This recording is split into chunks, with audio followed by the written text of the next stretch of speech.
Hello नमस्ते प्रेक्षकांनो, आज आपण ठरलं तर मग या मालिकेचा आजचा म्हणजे 6 ऑगस्टचा रिव्ह्यू ऐकणार आहोत.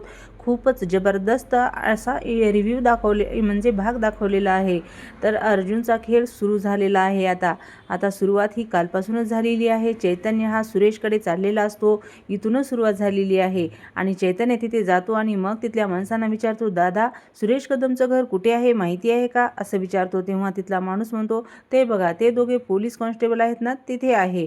तेव्हा तो थँक्यू असं म्हणतो चैतन्य आणि मग तो पुढे जातो. मग अर्जुनला सांगतो, अर्जुन सुरेश कदमच्या घरावर 2 कॉन्स्टेबल उभे आहेत. तेव्हा अर्जुन म्हणतो, ओ तू सुरेश कदमला ओळखत नाहीस, पण त्याचा चेहरा मला खूप चांगला आठवतो. तू तिथे जा आणि तिथे जाऊन तू सुरेश आहे का एवढं विचार. तो बाहेर आल्यावर कळेलच की मला तो सुरेश आहे की नाही, आणि मग मी कॉल कट केला की समजून जा की तोच सुरेश आहे.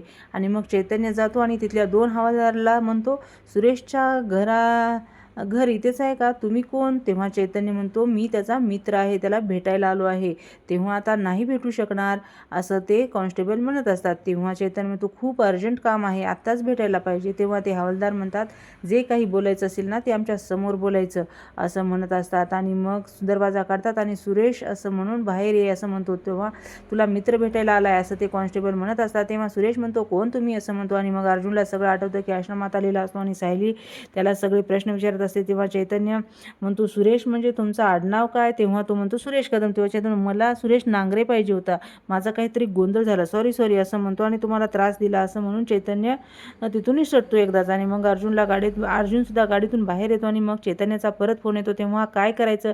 तेव्हा अर्जुन म्हणतो, तिथे भांडण कर म्हणजे ते दोघे हवालदार तिथे जातील असं चैतन्य सांगतो. भांडण मी नाही भांडू शकत कोणाशी अर्जुन, मला ते नाही जमणार. तेव्हा अर्जुन म्हणतो, मला तुला जमवावंच लागेल. तेव्हा चैतन्य म्हणतो, भांडण मी कसं करू असं म्हणतो असते. आणि मग सगळं बळजबरी बळ एकवटतो आणि मग भांडायला सुरुवात करणार असतो चैतन्य.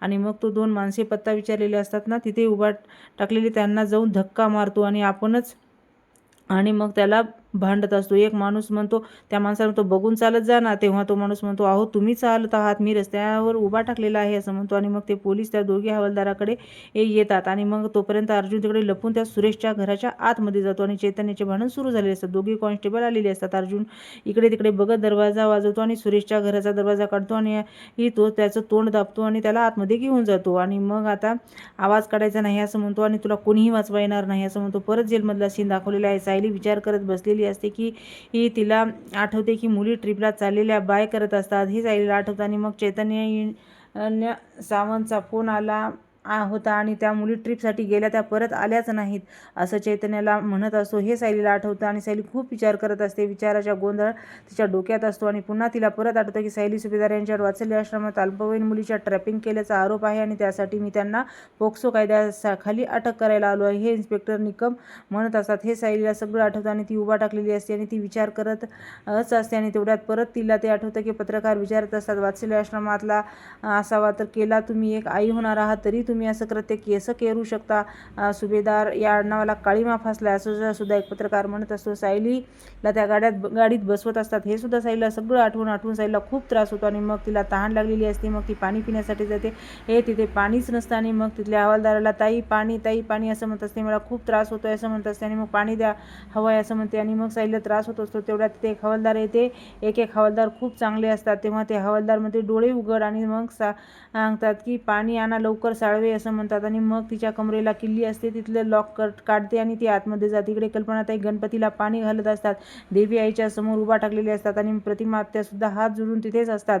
आणि मग ती तांब्यातलं पाणी घालत असते. तो पाण्याचा तांब्या खाली पडतो आणि मग दोघीही घाबरतात आणि परत दोघीही हात जोडतात. आणि मग प्रतिमा त्या सायली ठीक असेल ना. मग कल्पनाताई म्हणतात, अश्विन अस्मिता हो म्हणून सगळ्यांना आवाज देत असतात. कल्पनाताईंनी आवाज दिल्यानंतर सगळेजण येतात. अहो माझ्या हातून तांब्या आणि पळी खाली पडली असं कल्पनाताई म्हणत असतात. काही संकेत तर नाही ना, सायलीला काही होणार तर नाही ना असं म्हणत असतात. तेव्हा सायली कोणत्या संकटात तर नसेल ना. तेव्हा अश्विन येतो आणि म्हणतो, मम्मा प्लीज संकेत वगैरे काही नसते, भलते सलते विचार करू नकोस बरं.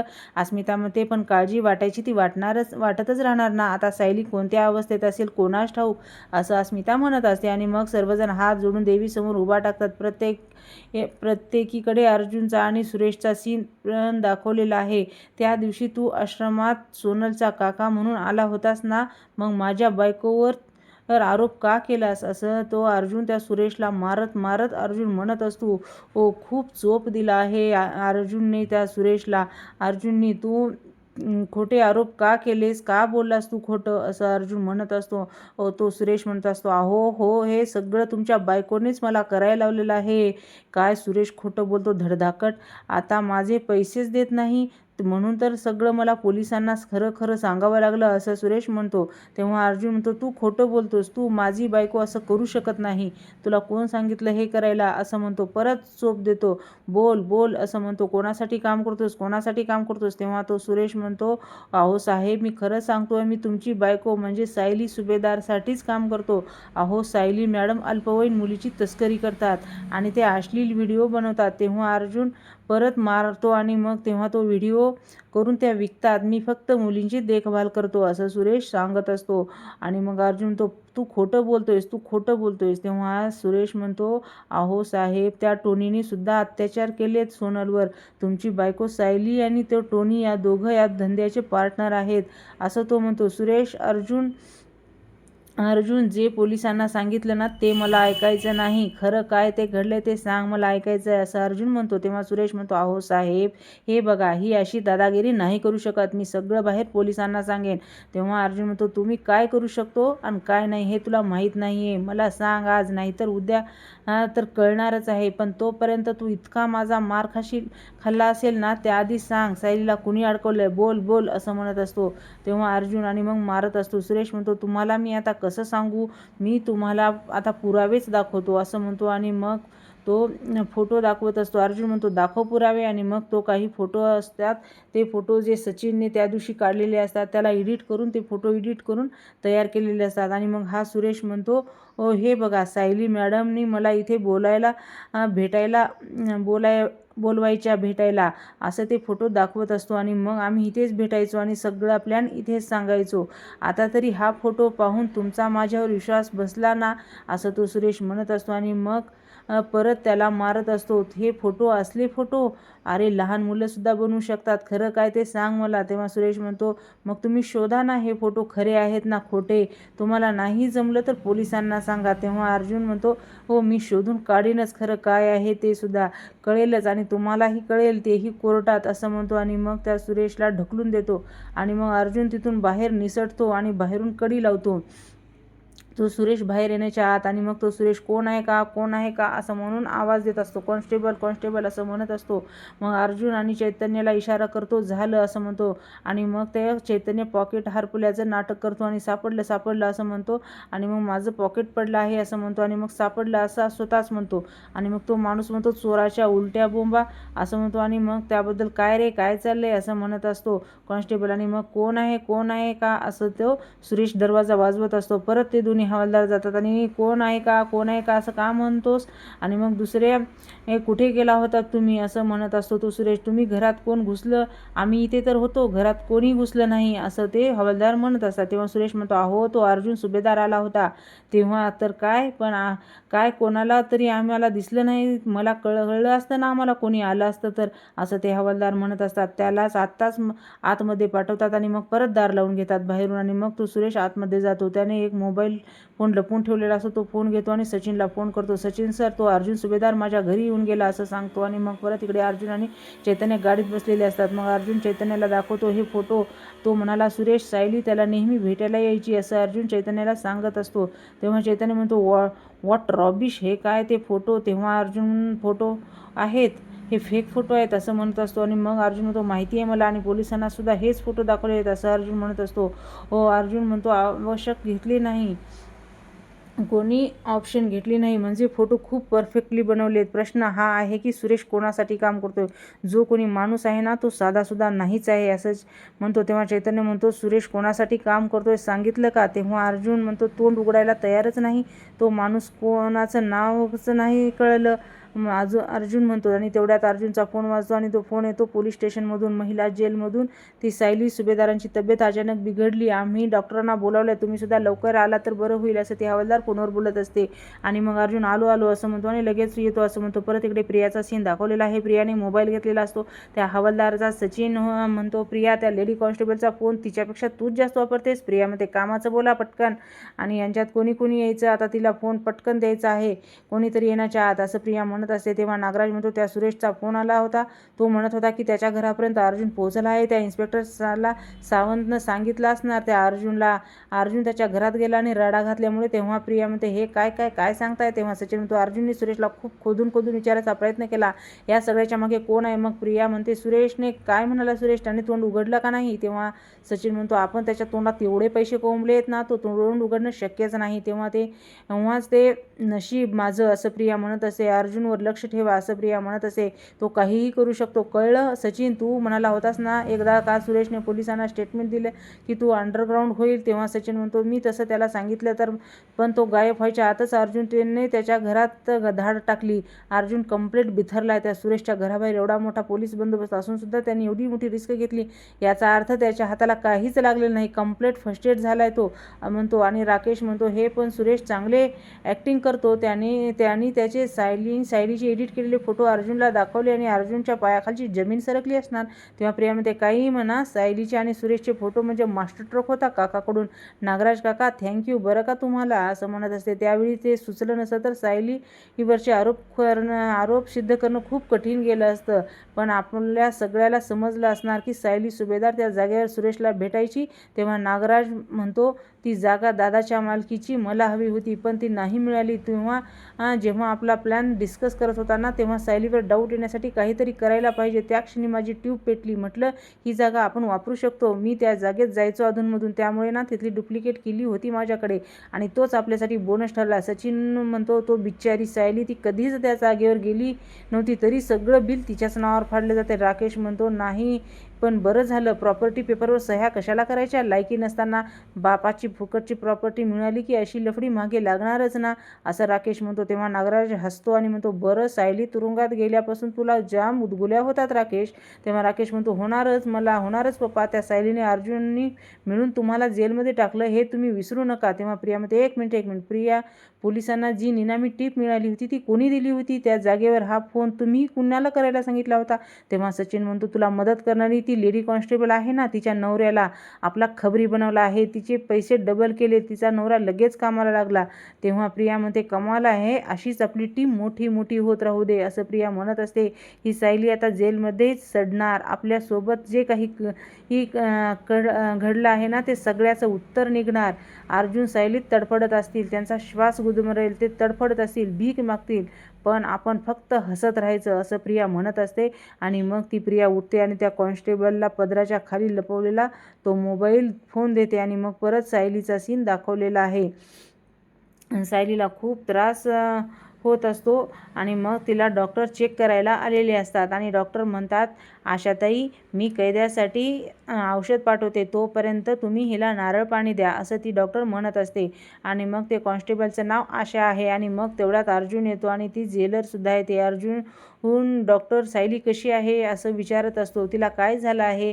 तेव्हा ते डॉक्टर सांगतात, तिचं BP लो झालं होतं, श्वास लागला होता, आता ठीक आहे. तेव्हा आपण तिला हॉस्पिटलमध्ये शिफ्ट करूया का, स्पेशल परमिशन काढून आणतो मी कोर्टाकडून असं म्हणत असतो. तेव्हा आणि वकीलसुद्धा आहे आणि मी तिचा नवरासुद्धा आहे असं अर्जुन सांगत असतो. ते डॉक्टर म्हणते, अहो मी ओळखते तुम्हाला, पण आता सायलीला हॉस्पिटलमध्ये नेण्याची काही गरज नाही. तेव्हा सायली म्हणते, अहो मला खरंच बरं वाटतंय. तेव्हा डॉक्टर म्हणते, चला आता पेशंटला आराम करू द्या. तेव्हा अर्जुन म्हणतो, डॉक्टर मी तिच्याशी थोडं बोलू शकतो का प्लीज. तेव्हा अर्जुन म्हणतो, डॉक्टर जेलर मॅडम थांबू द्या तिला. त्यांना कैद्यापाशी त्यांचा नवरा थांबला तर त्यांना लवकर बरं वाटेल, ते पटकन बरी होईल असं म्हणते. आणि मग ती ठीक होईल असं कॉन्स्टेबल म्हणते. आणि कॉन्स्टेबल तुम्ही इथेच थांबा असं ती जेलर म्हणत असते. आणि मग कॉन्स्टेबलला इथेच थांबायला लावते आणि ती जेलर आणि डॉक्टर बाहेर जातात. अर्जुन आतमध्ये येतो आणि मग अर्जुन सायलीच्या जवळ बसतो आणि मग तो तिच्याकडे पाहतो आणि तिचा हात हातात घेतो. आणि मग परत इकडे सुभेदारांच्या घरचा सीन दाखवलेला आहे. हे सुभेदारांच्या घरी मधुभाऊ कुसुमताईचा फोन आलेला असतो. कुसुमताईचा फोन आलेला असतो. आणि मग कुसुमताई सांगत असतात, निकम इन्स्पेक्टर आलेले असतात आणि ते कुसुमताईला खूप प्रश्न विचारलेले असतात. तर ती मधुभाऊंना सांगत असते, हे माहितीच रजिस्टर घेऊन गेलेत आणि बरीचशी कागदपत्र पण त्यांनी नेलेत. असं काहीच कळलं नाही, मी काय करू, असं मधुभाऊंना कुसुमताई सांगत असते. आम्हाला खूप टेन्शन येते, काय चाललंय हे समजत नाही, असं म्हणत असते. तेव्हा मधुभाऊ म्हणतात, इकडे सुद्धा आमची अवस्था वेगळी नाही आहे. तेव्हा ते मधुभाऊ अर्जुन सर काय करणार आहेत, असं कुसुमताई म्हणत असते. तेव्हा पुढे काय करणार आहेत, तेव्हा मधुभाऊ म्हणतात, या संदर्भात जावई बापूशी माझं बोलणं झालेलं नाही आहे. तेव्हा ती गौरी मध्येच म्हणते, कुसुमताई मला सायलीताईशी बोलायचं आहे, असं म्हणत असते आणि रडत असते. तेव्हा म्हणते की थांब बाळा, आपली सायलीताई नाही आहे फोनवर आता. गौरी म्हणते, मग तिला घेऊन ये ना, मला सायलीताई पाहिजे. तेव्हा मधुभाऊ म्हणतात, कुसुम तिला समजावून सांग ना, काही दिवसांनी सायली येईल ना तिकडे. कुसुमताई म्हणते, पण मधुभाऊ गौरी आता सायलीशिवाय राहणार अवघड आहे हो. तेव्हा मधुभाऊ म्हणतात, हे तर आहेच ग, त्याला तर आता काही इलाज आहे का, जरा समजाव तिला. कुसुमताई म्हणतात, हो मी प्रयत्न करते, असं म्हणते. तेव्हा मधुभाऊ म्हणतात, बघा तुम्ही काळजी घ्या आणि फोन करत राहा. तेव्हा कुसुमताई म्हणते, हे हो मधुभाऊ, तुम्ही स्वतःची काळजी घ्या आणि तब्येतीला जपा. तुम्ही आता सायलीला सगळ्यात जास्त गरज तुमची आहे, लक्षात ठेवा. मधुभाऊ म्हणतात, हे बघ, माझ्या साऊ बाळाला माझी मदत झाली असती तर आणखी काय हवं होतं, मी ठेवतो फोन, असं म्हणतात आणि मग फोन ठेवतात. परत सायली अर्जुनचा सीन जेलमधला दाखवलेला आहे. अर्जुन सायलीला म्हणतो, तू कशी आहेस सायली, तू ठीक आहेस ना. तेव्हा सायली म्हणते, मी बरी आहे. आता 7व्या महिन्याचा त्रास होतो ना, तसाच त्रास झाला आणि तेवढ्यापुरताच होता फक्त, बाकी काही नाही, असं म्हणते. आणि अर्जुन म्हणतो, आय एम रिअली सॉरी बायको, या क्षणाला तुझा नवरा म्हणून मी काहीच करू शकत नाही. तेव्हा सायली म्हणते, तुम्ही का त्रास करून घेत आहात, हे सगळं कोणीतरी मुद्दाम करते, हे आपल्याला कळत नाही आहे का. हे बघा, आणि जे काही असेल ना ते आपण दोघांनी मिळून सामोरे जायचंय. मला सांगा, ही खोटी तक्रार कोणी केली होती हे कळलं का. तेव्हा अर्जुन म्हणतो, या सगळ्याचा विचार तू करू नकोस, तू स्वतःची काळजी घे, मी आहे ना, मी सगळं बघतो, असं सायली अर्जुनला म्हणत असते. अहो, डोक्यात एवढा गुंता झाला असताना मी कसं शांत राहू, तुम्हाला काही कळलं का सांगा ना, असं सायली म्हणत असते. तेव्हा अर्जुन म्हणतो, मला फक्त एवढंच कळलं आहे की सुरेश आणि सोनल एका ठिकाणी सापडलेत. सायली म्हणते, सापडलेत म्हणजे सुरेश तर तिचा काका होता ना, सोनलला घरी घेऊन गेले होते ना. तेव्हा अर्जुन सांगतो, तो सुरेश सोनलचा खरा काका नाही आहे, ते पेपर्स फेक होते, तो सुरेश खोटा काका म्हणून आला होता आपल्या आश्रमात. तेव्हा सायली म्हणते, काय, असं म्हणत असते आणि मग परत सुभेदारांच्या घरचा सीन दाखवलेला आहे. हे अर्जुनचा फोन अजून कसा आला नाही, असं मग कल्पनाताई म्हणत असतात आणि म्हणतात, मला वाटतं आपण पोलीस स्टेशनला जाऊयात आणि बघूयात तिथे काय चाललं आहे. तेव्हा प्रतापराव म्हणतात, अगं सायली आता पोलीस स्टेशनमध्ये नसेल, अगं चैतन्य काय म्हणाला आठवते का, अशा गुन्ह्यासाठी जेव्हा अटक होते ना तेव्हा पोलीस स्टेशनमध्ये कस्टडी मिळत नाही, ते मोठ्या तुरुंगात घेऊन जातात. तेव्हा प्रतिमात्या म्हणतात, अश्विन मला वाटतं तू अर्जुनला कॉल करून बघच, खूप उशीर झाला आहे. मग अश्विन अर्जुनला फोन करतो, पण अर्जुन काही फोन उचलत नाही. अश्विन म्हणतो, दादा फोन उचलत नाही. कल्पनाताई म्हणतात, म्हणजे तिथे नक्कीच काहीतरी भयंकर घडत असणार. मग परत सायली 2 जीवाची आहे याचा पण कोणी विचार करत नसेल. तेवढ्यात येतो सचिन सुभेदार यांच्या घरी आणि सगळ्यांना एकदम म्हणतो, हॅलो, असं म्हणतो आणि हसत असतो. येऊ का आत, असं म्हणतो आणि मग सगळेजण त्याच्याकडे आश्चर्याने पाहत असतात आणि श्वेतासुद्धा पाहते आणि हसत असते. आणि परत इकडे सायली अर्जुनचा सीन दाखवलेला आहे. अर्जुन म्हणतो, सोनल त्यांना सुखरूप गाडीत सापडली, पण असं म्हणतो आणि मग सायली म्हणते, पण काय, असं म्हणत असते. पण अर्जुन काही सांगत नसतो, पण हेच की ती सुखरूप आहे, पण तिला काही झालेलं नाही. तेव्हा सायली म्हणते, हे बघा, माझ्यापासून काही लपवू नका, काय झालंय ते सांगा. तेव्हा अर्जुन म्हणतो, खरं सांगतो की ती सुखरूप आहे सोनल, असं सांगतो. तेव्हा मला सांगायचं होतं मला, असं म्हणतो. तेव्हा सायली म्हणते, तुम्हाला शपथ आहे आपल्या बाळाची, नक्की काय झालं आहे, असं म्हणते. तेव्हा अर्जुन सांगत असतो की पोलिसांना सोनल ज्या ठिकाणी सापडली ना तिथे सोनलवर अत्याचार झाले आहेत. होते आणि मग हे ऐकून सायली एकदमच रडवलेली असते आणि तिला खूप मोठा धक्का बसतो आणि मग इथेच आपला आजचा भाग संपलेला असतो. आणि आता उद्याचा भागामध्ये दाखवलेला आहे. अस्मिता म्हणत असते सगळेजण सुभेदार कुटुंब हे जेलमध्ये गेलेलं असतं, म्हणजे सायलीला भेटण्यासाठी सगळे पूर्णाजी सहित मधुभाऊ सहित सगळेजण जेलमध्ये भेटायला गेलेले असतात. आणि मग अस्मिता म्हणते ए प्रिया, जेल हीच तुझी खरी जागा आहे. तेव्हा प्रिया म्हणते सायलीला पण हेच म्हणून दाखवा ना, तिने केलेला गुन्हा तर माझ्यापेक्षा जास्त मोठा आहे. तेव्हा पूर्णाजी म्हणतात सायली निर्दोष आहे आणि आम्ही सगळे तिच्या पाठीमागे ठामपणे उभे आहोत. आणि मग सगळेजण एकमेकांच्या हातात हात घेतात आणि मग सायली म्हणते आमच्यातली एकी भक्कम आहे प्रिया, त्यामुळे तू आम्हाला परत कधीच छळू शकणार नाहीस, कारण अंतिम विजय हा आमचाच असेल, माझा आणि माझ्या कुटुंबाचा, असं म्हणते. आणि मग प्रियाचा तिळपापड होतो आणि प्रिया खूप राग आलेला असतो प्रियाला. आणि इथेच आपला आजचा भाग संपतो. आणि आता उद्याचा भाग पाहण्यासाठी आपल्या चॅनलला लाईक करा, शेअर करा आणि सबस्क्राईब करायला विसरू नका. उद्याच्या भागामध्ये काय काय घडणार आहे नक्की ते पाहायचं असेल तर तुम्हाला चॅनलला सबस्क्राईबसुद्धा करावं लागेल. तुम्ही हा व्हिडिओ शेवटपर्यंत बघितलात त्याच्यासाठी धन्यवाद.